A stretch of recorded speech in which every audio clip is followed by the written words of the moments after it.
അധ്യാപകൻ കൈകാര്യം ചെയ്യുന്നത് വസ്തുക്കളെയല്ല, ഓജസ്സും തേജസ്സുമുള്ള വ്യക്തികളെയാണ്.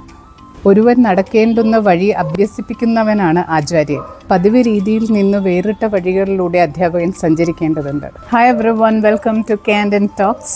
പഠിക്കണം നാം ഓരോന്നും ബാല്യം തൊട്ട് നിരന്തരം. പഠിത്തം മതിയാക്കിയിടം പ്രാണൻ മേനിവിടുന്ന നാൾ. ഒരു സൂപ്പർ ടീച്ചർ ഒരു നല്ല വിദ്യാർത്ഥിയായിരിക്കണമെന്നാണ് ചുരുക്കം.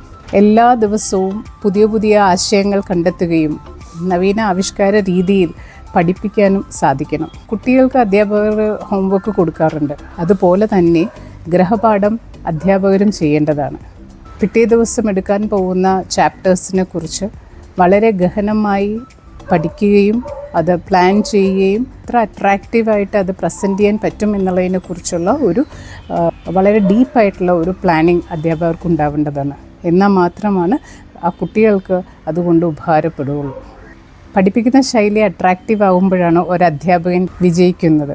പഠിപ്പിക്കുക എന്നാൽ പാഠ്യ പദ്ധതി സമയബന്ധിതമായി തീർക്കുക എന്നുള്ള ഒരു ചിന്താഗതി നമ്മൾ മാറ്റി വെക്കേണ്ടത് തന്നെയാണ്. ഗാന്ധിജിയുടെ നിരീക്ഷണം ഒരു അധ്യാപകനെക്കുറിച്ച് ഇങ്ങനെയാണ്: കർത്തവ്യബോധം ഉണ്ടാക്കുക എന്നതാണ് യഥാർത്ഥ വിദ്യാഭ്യാസം.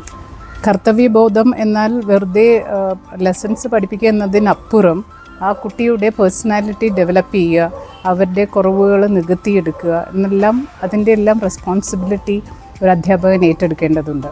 കുട്ടികൾക്ക് പൂർണ്ണ ശ്രദ്ധ കൊടുക്കാൻ ഒരു അധ്യാപകന് കഴിയണം. കുട്ടികളുടെ പഠനക്ഷമത മെച്ചപ്പെടുത്താനുള്ള വഴികൾ ഒരു അധ്യാപകൻ പകർന്നു കൊടുക്കേണ്ടതാണ്. വളരെ സ്പെഷ്യലായിട്ട് ചെയ്യുക, സവിശേഷമായി ചെയ്യുക, സഫലമായത് നേടുക. അതായിരിക്കണം ഒരു സൂപ്പർ ടീച്ചറുടെ വ്യക്തിമുദ്ര. See you. Bye.